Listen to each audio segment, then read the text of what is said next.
Hello, everybody, and welcome. My name's Ketchup, joined by ZSX, and this is week 2 of stage 4 of the Quake Pro League.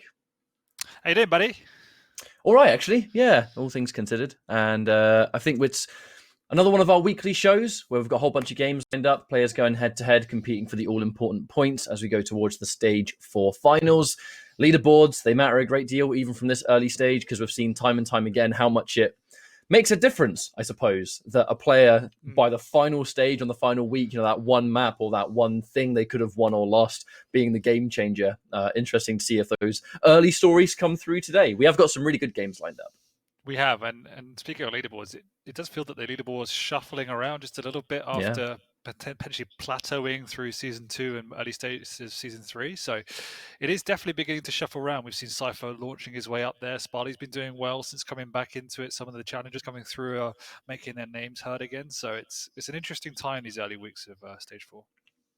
Yeah, I feel like the biggest success story so far in terms of leaderboards is always Cypher. We've said that a couple of times on broadcast, but after how our recent stage 3 finals went online, it just kind of continues that with we're going to check the leaderboards real soon, so you lovely people at home can see where we're standing. But what a difference it makes! What a difference the results make if you're in Cypher's shoes, where you're able to completely miss one of the stages. Make your way in a little bit later. We should have the leaderboard to show you right now. And just like that, here he is, top 3, 420 points. I mean, I've said this before, and I will say it again, that if you didn't know that Cypher missed a stage, you would never have guessed. It's mental. It's actually mental that he is closing in on Kilson after how dominating Kilson was. I mean, even still is, and the fact that Cypher is that close is pretty incredible. Razy is one of obviously the other storyline I think is the counter to that. It's just felt that he's lost that rhythm.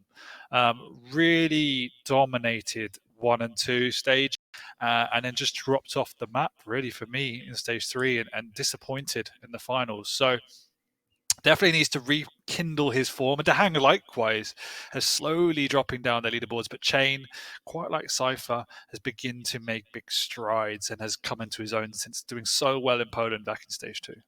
Yeah, Rady definitely had a disappointing performance in stage 3, and he'll be the first person to say that. And it's certainly lower plating than he would always want to and strive for, because he always goes out for that kind of perfection, right?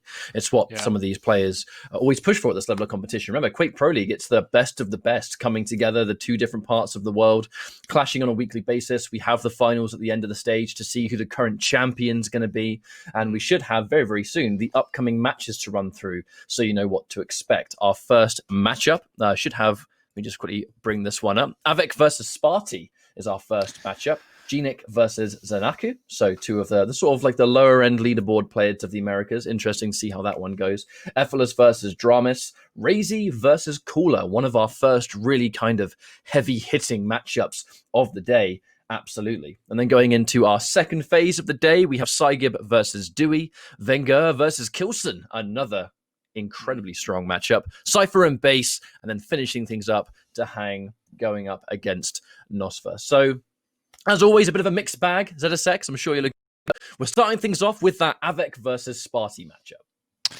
Yes, and they both are in pretty precarious positions. Av3k, someone who has just not shone through, given how skillful he is. He's one of my favorite players, but he hasn't done anything that really shows the caliber of player everyone knows he is in Quake Champions, and sitting down in 14th means he's really living on the edge. I don't think he will be pushing down into that relegation zone, but still, he's somebody that you would expect to be at least into the top 10. Whereas Spart1e coming back in did exceptionally well last stage, in stage 3. Yes, he's still living down in the bottom end of the leaderboard, but if I remember rightly, there was a lot of close games against all of the best players. He was just super unfortunate a lot of the time not to walk away from the point that he did. So somebody that deserves to be higher as well, and has been putting a lot of time and practice to get back into the standards he knows he can play at.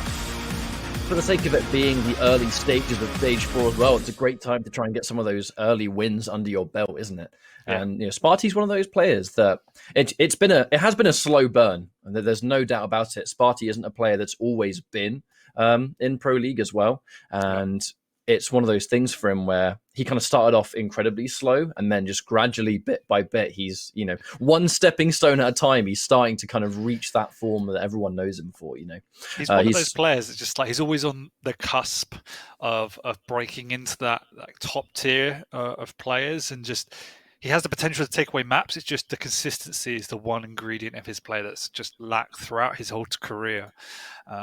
And he does feel like finding a bit more consistency in his game, but it's just somebody in the back of your mind, you think it's just waiting to slip up. So it's something for him to address. Well, it's a good opportunity for him, like I've said, to just bag those early results. We're going to have the picks and bans coming up real soon as well, and it's at this stage in Duel, you always get really excited to see what the picks are going to be. But it's two players that are arguably a little bit more evenly matched too, because just look at their leaderboard placing too. They're not super far away from each other. But yeah, Spart1e. It's as long as if you've been following competitive Quake champions, he's always been there. He's always been in the somewhat especially with the online qualifiers that used to happen during the DreamHack days and all the sort of large lands that were happening that players would either you have to qualify for it, sometimes it would be open. You'd always see Spart1e in a really decent later stage of the tournament, whether it was team mode, whether it was 1v1, and Limit Duel being the talk of the town. This is the real meat and potatoes of Quake Champions competitive. It is nice to see Spart1e slowly but surely creeping his way in there. Yeah, he's one of the most gifted players mechanically in the world. It's just playstyle is very rough around the edges. There is slip-ups here and there, which we just talked about in terms of consistency. So that's why he has the potential to really give an upset against the biggest players, but also lose maps against players you'd expect him to beat. It's definitely a hit and miss type of play style. But here we go, as you said, jumping into the picks and bans. Veil of Nath is going to be the first map. Ison versus Sorlag, Ruins of Sarnath up next with the Visor and Ranger.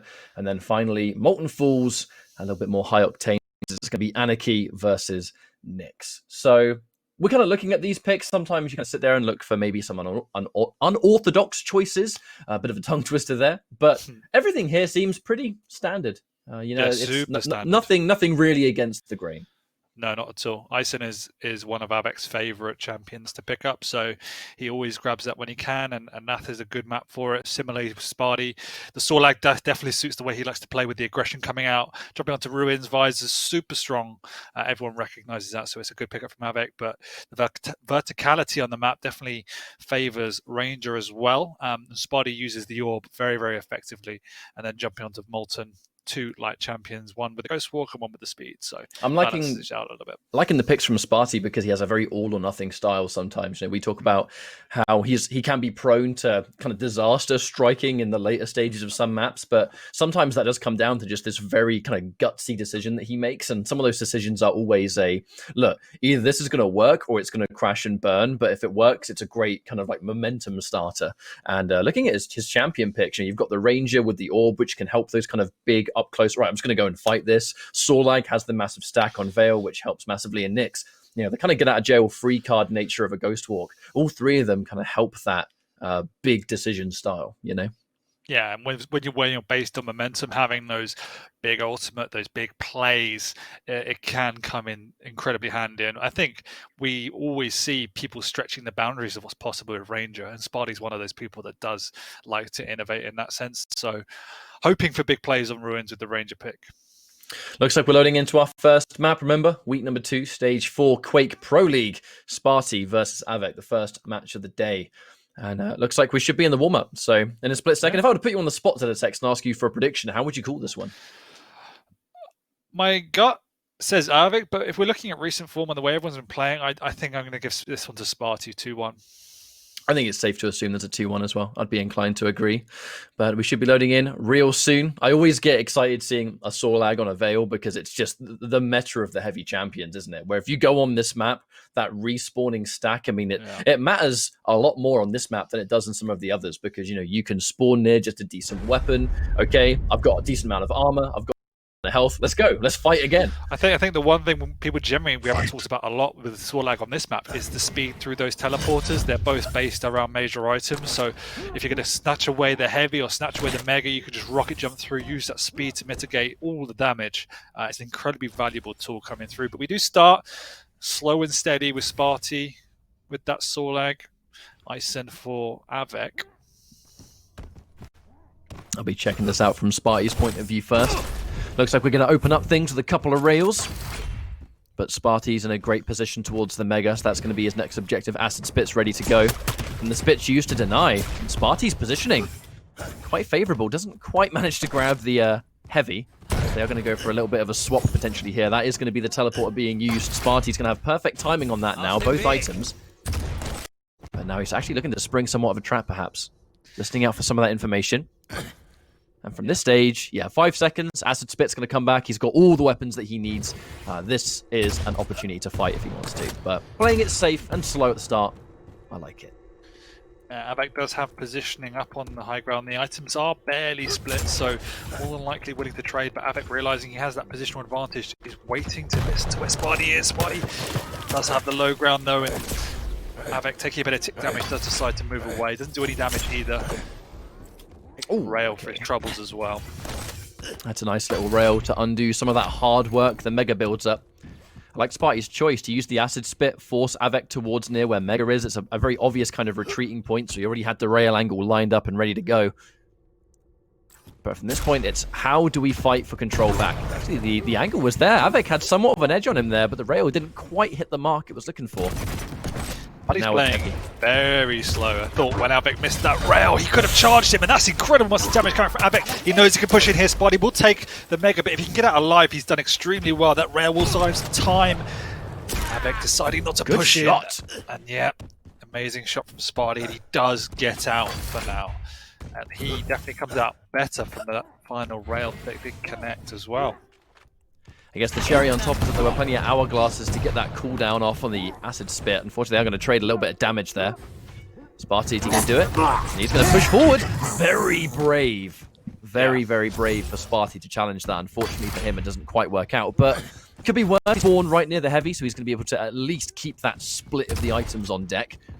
For Av3k, he's looking to really hold this rocket launcher a little bit, get some of that free damage, but no damage has been dealt yet except for an opening rocket. Spoke too soon. Here comes the fight again, looking for the rail to finish. Spart1e, he gets some health first. Beautiful shot.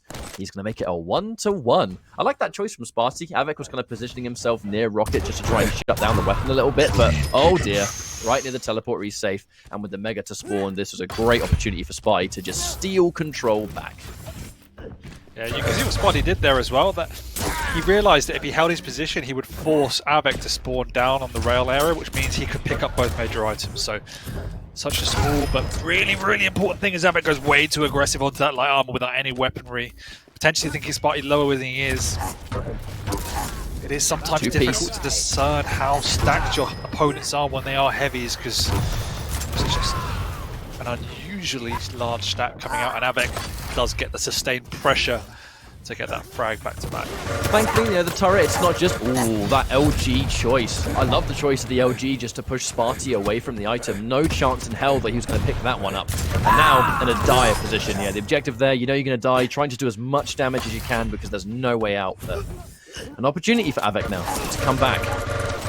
Looking like the rails has to hit every single rail, misses the final shot. Always a tricky position where the only way you're going to survive is to hit 3 rails back to back in that situation. Spart1e knows he's done lots of damage. That turret delaying his advances probably won Av3k the Mega, and Av3k's going to push in as well. Again, Starfy away from the Heavy, and that's a crazy rocket jump by Av3k. Can he finish him off? He's taken so much damage himself, he's not going to risk it, and somehow the Lizard survives. 2 times in a row, Av3k with the LG in hand, saying that he knows he's going to go towards the Heavy, but you're not going to get it. I'm going to put up this brick wall of lightning. Good shot on the rail. Spart1e teleports to cover his back. A really good rocket, and even manages to get the frag. At the moment, Spart1e's getting pretty fortunate. He's being outplayed by Av3k, but Av3k's execution hasn't been on point. He's missing some shots you would expect him to hit, and he will go down here without doing any damage.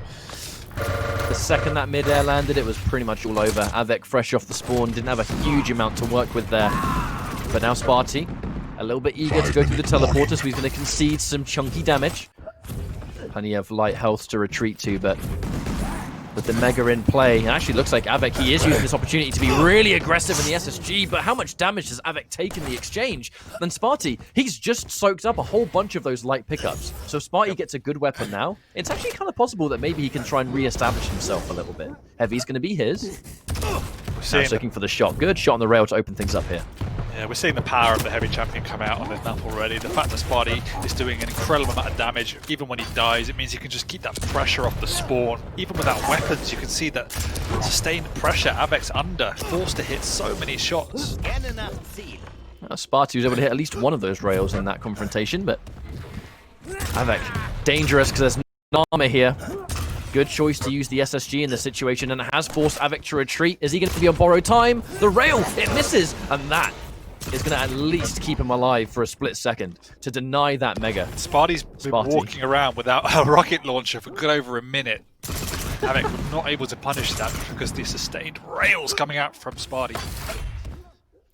It's almost weird that he missed the one near Mega, to be honest. Yeah, exactly. He's been hitting so many.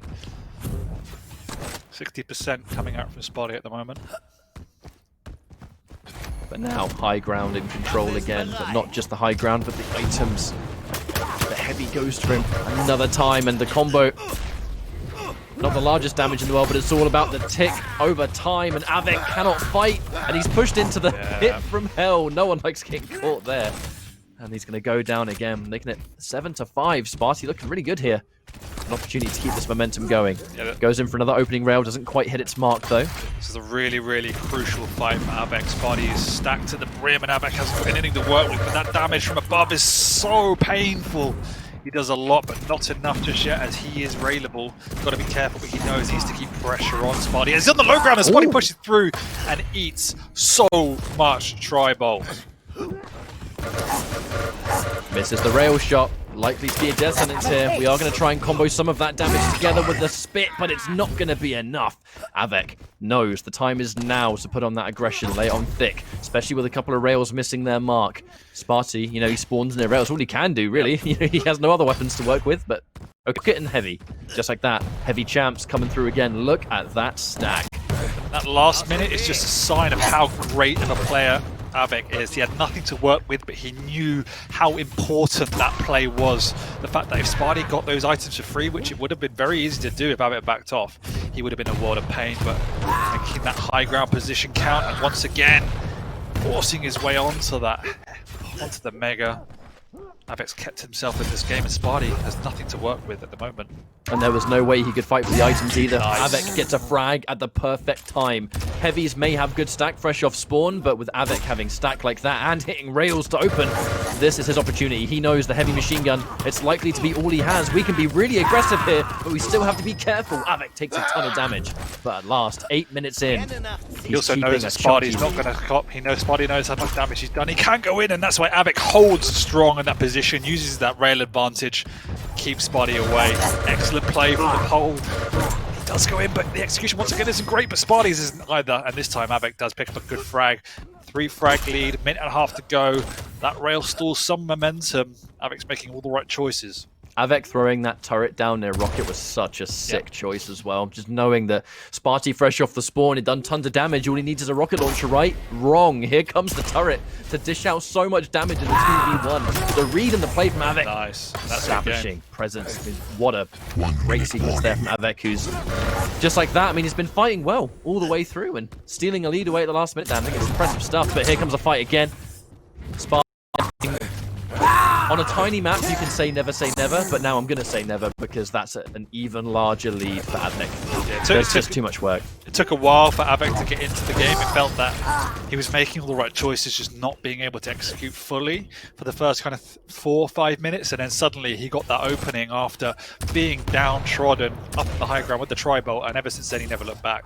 The traps he set up were perfect. He began to hit his shots, and he just massively bullied Spart1e in and around the map, so showing his class coming out there. But from this point, we've got 15 seconds left on the clock of a map that was done at least a minute ago at this stage. How do you recover? You know, this is one of those maps that Veil, it's not the kind of map that can be like, right, this is how the rest of the series is going to go, right? It's not much of a trendsetter because it's such a how impactful they can be, the nature of just the tiny close quarters map, how insanely kind of vertical it is.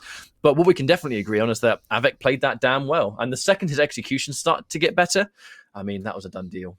So, I mean, look at Spart1e. He had almost complete control over the heavies, but yeah, but Av3k had a significant amount more of the light champions, so you can just see how much more effectively he was playing in and around the map. And that was a big decider going into these fights where Spart1e obviously had a stack advantage, so anything that Av3k could pick up along the way was helpful. But you can just see that he made sure all along the way his positioning was on point. He knew how important it was when Spart1e was going to be running at him, and that's what won him the game. As we're going into our next set of maps now, should be Ruins of Sarnath. This is a slightly different thing, the Visor versus the Ranger coming through. And, you know, Spart1e, if we keep the execution, so I mean, Av3k's a smart player, right? And the reality of that first map was that the longer we went on, the kind of almost warmed up Av3k was starting to become as well. Going into Ruins of Sarnath with that piercing sight, with the fact that Av3k's been taking some really good rails to begin with, I think it's quite a nice little combination for him.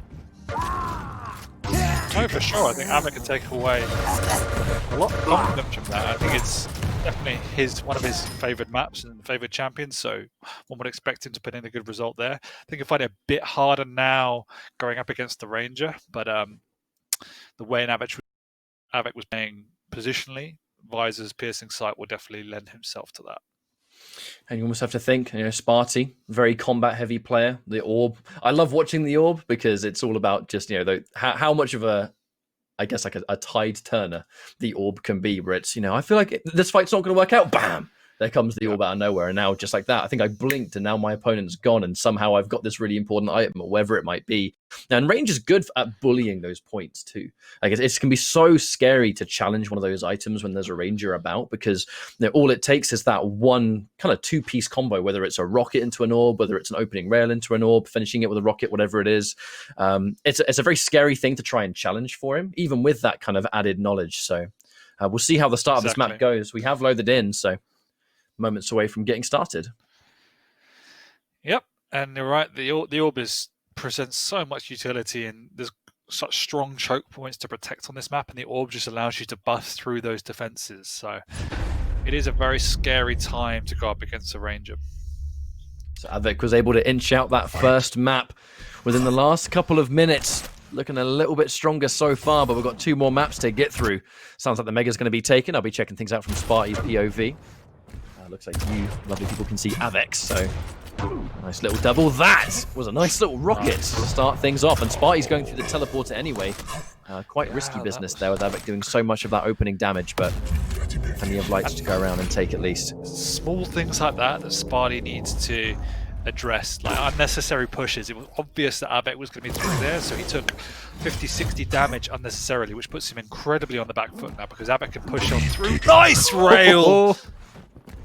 And Spart1e's already 1-0 down, and if he didn't take that damage, he probably would have survived that rail. So it's such small things that really match up in the bigger scheme of things at this level. The LG 1v1, that's going to be a one-sided affair with how much stack Spart1e didn't have. And already such a big split on the major items. I was going to say, Spart1e's in a world of pain, but there you go, Ranger. Orb to double rail combo.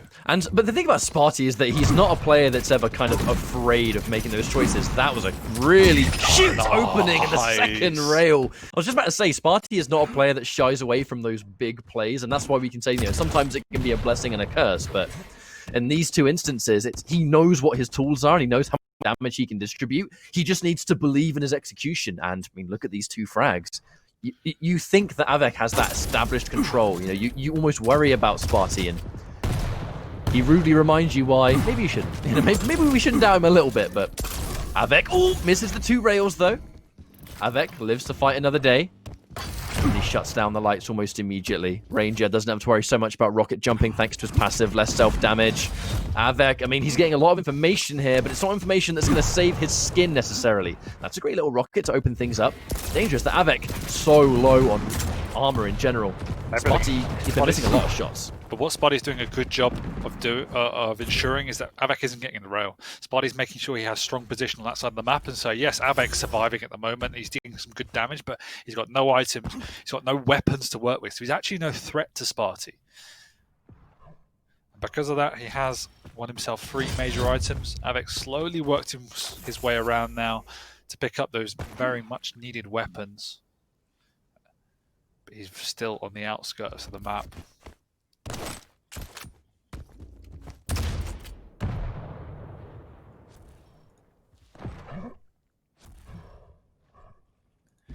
He's just letting Spart1e have the major items whilst he builds up his own defensive positioning. He's got enough orbs, time vials to get his piercing sight back as well, so playing very careful, strategical, using his audio cues perfectly.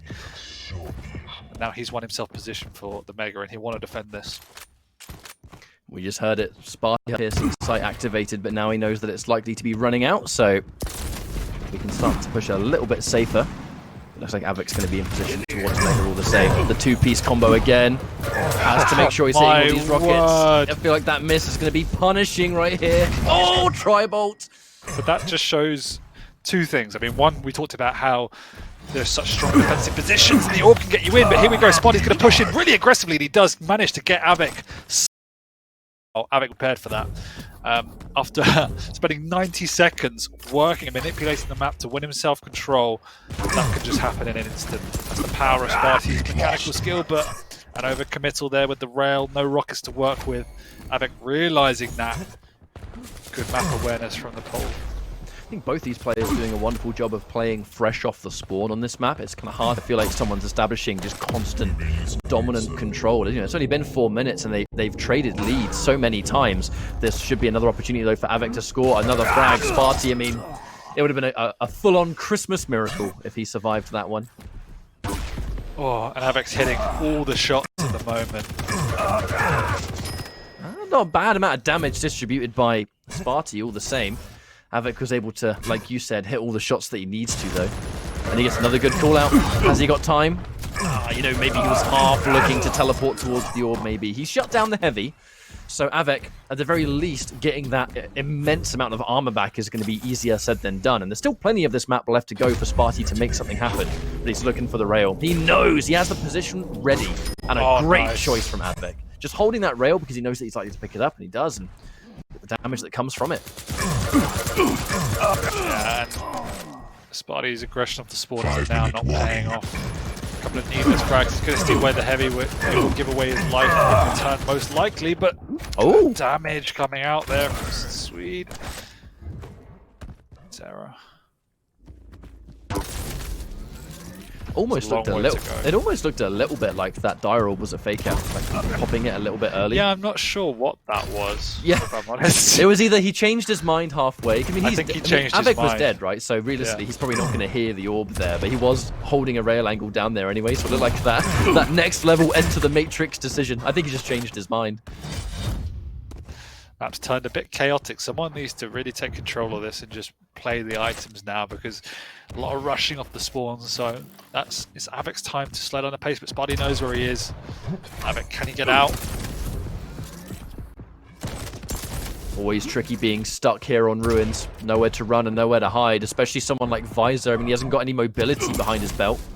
He's doing something. Spart1e's not hitting anything, so Av3k's the one doing all the damage at the moment. He knows he can push in because he's done lots of damage. Spart1e will struggle, and he has to back up, and he is dead. Was that one of those, oh no, I'm not locked in here with you, you're locked in here with me moments? Yeah, I think so. Av3k, he took one glance towards the diary and went, you know what? Nah, there's not a chance. There's no chance you're teleporting to that. No way. Rail. Unfortunately for Spart1e, though, we're reaching that scary point. Not a huge amount of this map left to go, and he has so many frags to make up with. A couple of rails are going to miss their mark. Spart1e doesn't have an opportunity really to punish it very hard. Oh.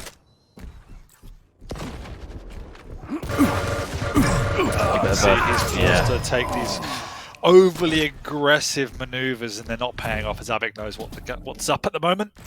It's all a bit too easy. Spart1e has to make this count. He has to make this frag count at least. This is is what There's can happen so with much Spart1e. missing all the shots. ZSX finally gets it, but how long are these fights taking? I mean, 7 frags in 3 minutes doesn't seem likely. But never count him out. We know the Pierce sight's been used because he heard the trash talk coming out from Visor. But all he's got to do now is just, Av3k fully he's aware. I just got to play this defensive game now.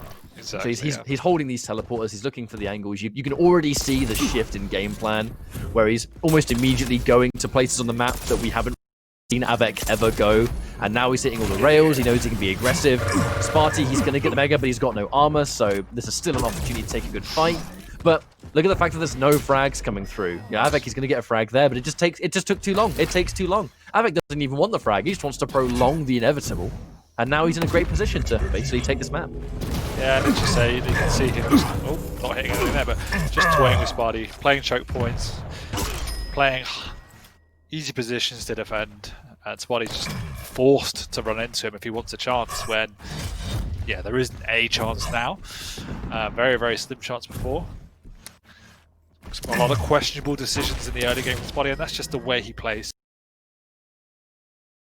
Sometimes overly aggressive. And Av3k was prepared. We're going to get a couple of bonus frags by the end of this map, but by all things, this is a done deal. 100% lock it in, it's finished. But it feels like ZSX, both of these maps have gone a very similar way, where Spart1e has a bit of a footing at the start, and then very quickly, in this case, very quickly, in the first map it was a bit longer, Av3k establishes his lead, and then it's pretty much all she wrote. He just gets that kind of snowball effect, the string of frags that Spart1e's not quite able to match, and he just can't get his footing back. Av3k takes the lead, and that's as good as done. Well, map 1 could have gone either way. I thought Spart1e played it really well, but Av3k raised his game throughout the course of that match and played a very, very solid game. Whereas this map, it felt that Spart1e was a bit reckless, some questionable decisions. Av3k was hitting a lot of shots, but Spart1e was also making it slightly too easy at times. He didn't ever try to slow the tempo down. He got sucked into a brawl that Av3k was almost baiting him into. And it just didn't work. As we finish the map, these are some bonus frags for Spart1e to at least make the pain of the loss not as extreme as perhaps it once was. But he's going to get finished off anyway by that machine gun. But done deal, ZSX. Av3k looking really strong today. We're going into the third and final map. But with how things are going, it's just hard to count out Av3k on a 3-0 with just how these results are going. The fact that the next map, Molten Falls, it's another large map. If the kind of constant aggression from Spart1e continues, it's even with the Ghost Walk, you're a little bit concerned because he's now going into a map with a significantly lighter champion. I'm not sure about this one. No, I mean, on form, I felt Spart1e's been playing slightly better over the course of the past few weeks or so, but Av3k's definitely turned up to play, and yeah, it doesn't look like Spart1e's got a foot in, so he's definitely have to rethink his approach at the moment because Av3k has just looked stronger and stronger as this series has developed. Well, this is one of those situations where if you've lost, so the series win is going to go to Av3k all the same, right? Yeah. So maybe there's an opportunity that there might be somewhat of a looser play. Sometimes players they can kind of squeeze out that final map because it's okay. Well, the series is done now. It's but if I've lost, we'll just play. It depends. Well, some players can play a little bit more free flowing. But yeah, at the same time, when 14th and 15th in the leaderboard, neither one have a massively solid footing. I don't expect either one to take their foot off the pedal, if you will. That was a really nice opening frag. And then once again, it's just given away by a slightly careless play with Spart1e coming through that teleporter. Managed to regain some ground with some excellent rails, but Av3k using the case of sights for this thing. It was around this point where Spart1e was constantly just pressuring really hard off the spawn. You'll get a couple of those in the map. Maybe there's that one moment where you can refrag and re-establish, but it almost seemed like it happened a little bit too often. Just limiting frags. Look at how it's only been a couple of minutes, and that frag lead for Av3k went from like 6 to 12. Just like that, because how many times Spart1e would spawn and then just push. At that point, you've given yourself too much work to do. Yeah, Av3k did it I think once or twice when he realized that there was no weaponry for Spart1e to work with, Spart1e tried it, also realizing the same situation, but A, Av3k was prepared, and B, he did it consecutively so many times. Once or twice, sure, if your opponent's low, but it felt like it was an irrational maneuver rather than strategical. So it's finding that balance, really, because it can work, and it's a valid technique. Even if you die, if you take away the item or get your opponent low, then you can do it again. But Spart1e didn't succeed on either front, so you have to then back off and readjust. Well, as you know, to remind anyone that might be new watching the show, so the bonus points are rewarded for players that can score the 3-0 on the maps. And as you quite rightly pointed out, these two players are so close together on the leaderboards that there's still an opportunity for Spart1e to make this not as punishing as it would be if he concedes a 3-0. So getting this map means, look, the series isn't his, but it's not the end of the world. So there's a huge amount of pressure on making sure that this final map still goes his way. The Battle of Two Lights, the stack's not likely to be as different. Aniki's going to have that injection, but Nyx, she's one of the lights, but she has got that immediate kind of invulnerability, the invisibility of the Ghost Walk. So we'll find out how this one's going to go. The final map between Av3k and Spart1e. Av3k already looking pretty dominant today, but for Spart1e's sake, you better make sure this is not a 3-0. No, 100%. He definitely needs the points. He's not safe just yet. Bit of a scare going up against Garpy back in stage 3 finals. I'm sure he doesn't want to repeat that.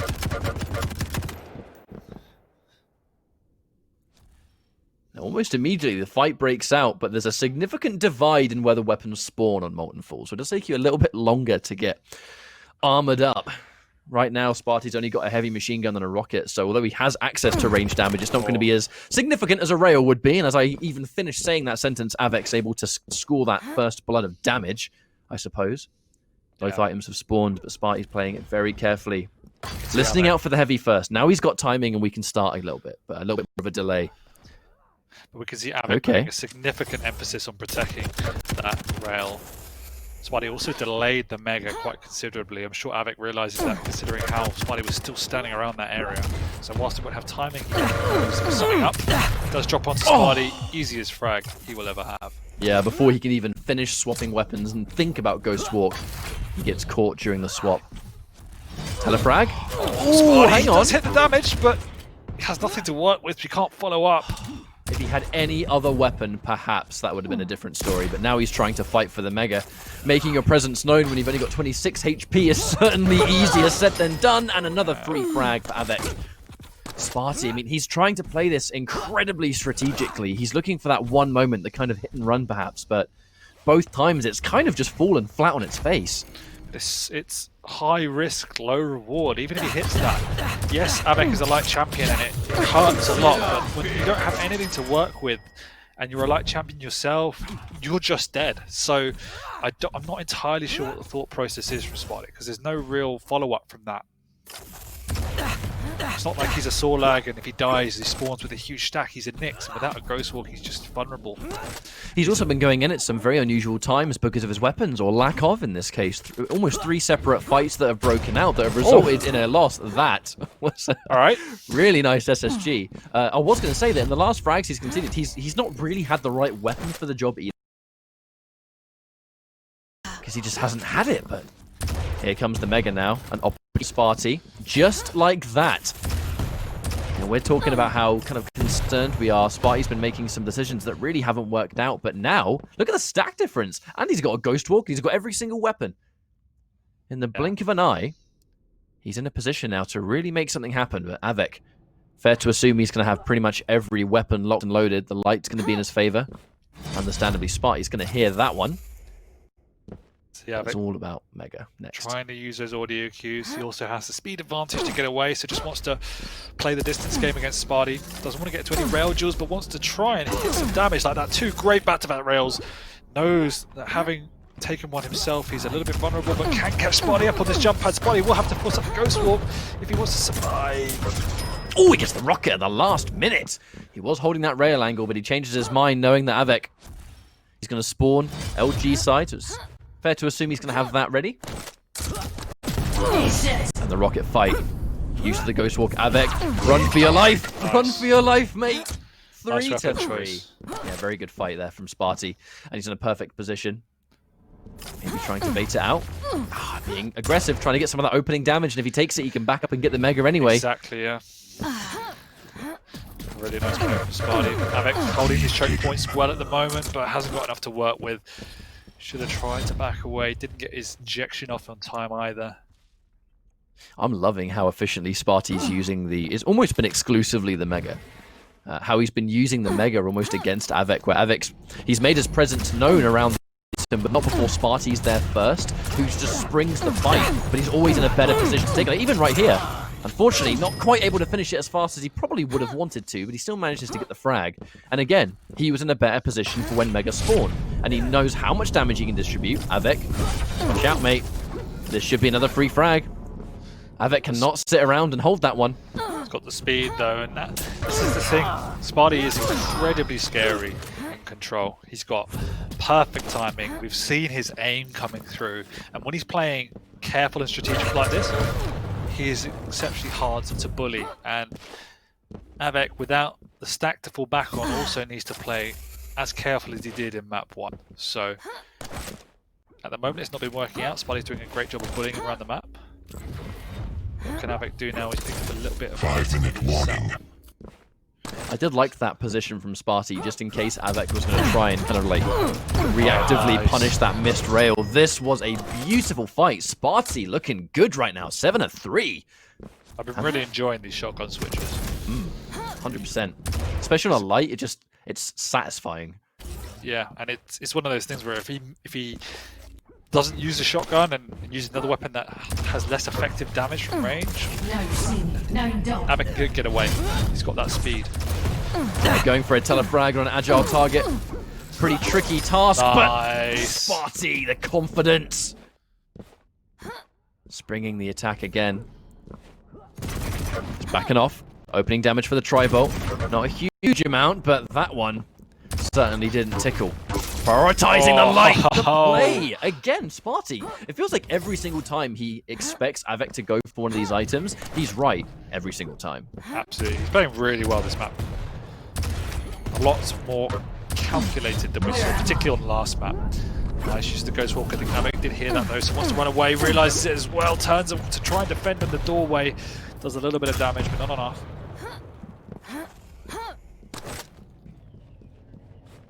Anarchy, noisy boy. Still hear him around.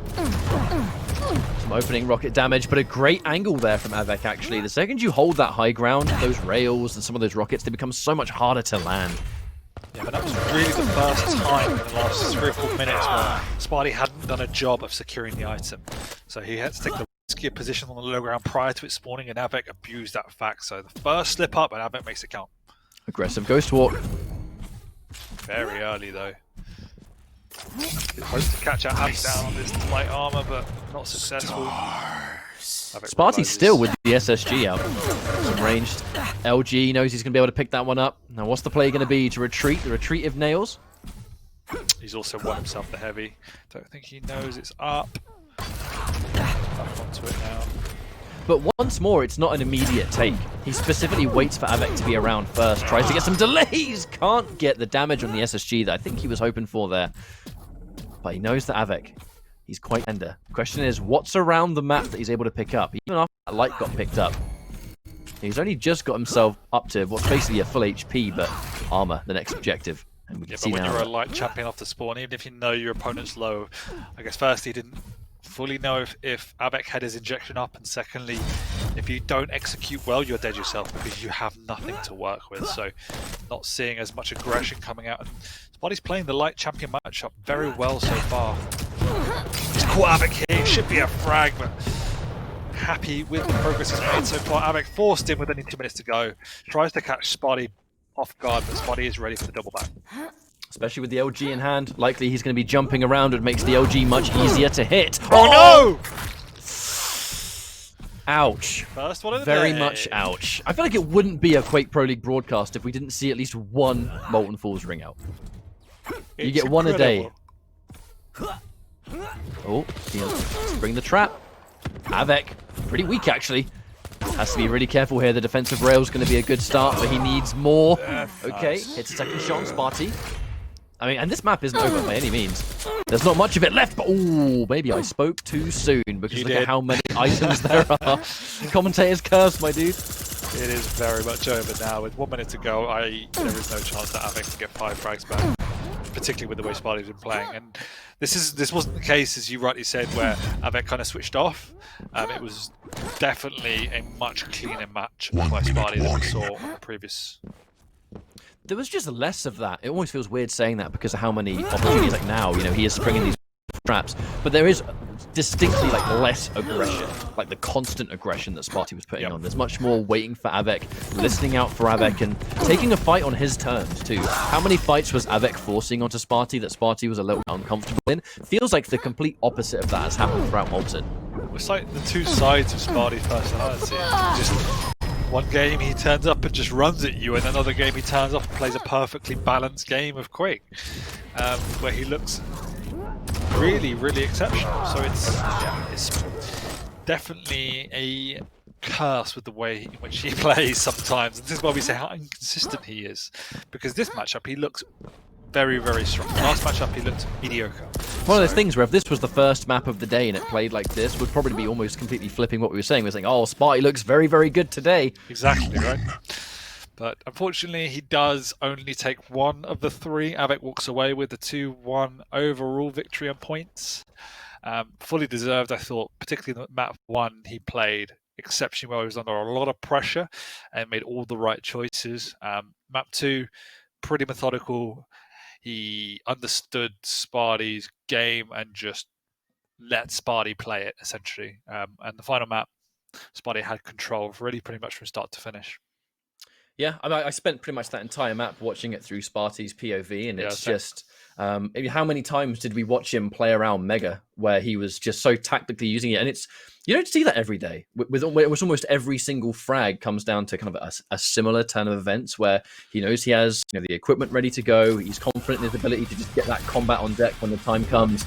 And Av3k just walking into a trap. He doesn't want to allow Spart1e to just run around and take items for free. He wants to make his presence known. Spart1e consistently kind of using that against him to bring that early fight, get a bunch of damage, and then just get the Mega later. Like, it wasn't the thing that started the fight, it was often the thing that finished it. Yeah, that was good all-round play for Spart1e. The weapon choice was on point, the use of Ghost Walk was perfect, timing was Ghost Walk was strong. great. There was a period of about 3 or 4 minutes where Av3k was good at looking. A decent chunk of these SSG frags as well, by the way. I think that's one of the highest amount of gun frags that we've seen in quite a while. Just really good use of the weapon from knowing that the fight's going to happen close range, and at this stage, how many just clutch pieces of execution he's able to display with those last-minute crispy rails, comboing into rocket and rail. He had his foot in a couple of times, but across the board, this was the Spart1e show, and an important map. Yeah, that was one of the best moments, but it was good for Spart1e that he was able to get the final map, because as you pointed out, they're so close on the leaderboard that a 3-0 would have been quite demoralizing for sure, as we've only just started stage 4, really. This is week 2 of many to come. It would have been a bad time and a bad opponent to concede a 3-0 against. So 2-1, look, it's better than nothing. Absolutely. I think at the end of the day, the person who played the more stunning Quake took away the points. Av3k played well. I was feeling a Spart1e victory, but Av3k fully deserved it. Right, so that's going to be our first series of the day. Remember, this is week 2, stage 4 of the Quake Pro League, the online qualifiers and the broadcast to just figure out who's going to get these all-important points by the end of the stage. We're going into our next matchup now. We're going to cut to a quick break, but when we be back, Quake Pro League continues. See you soon.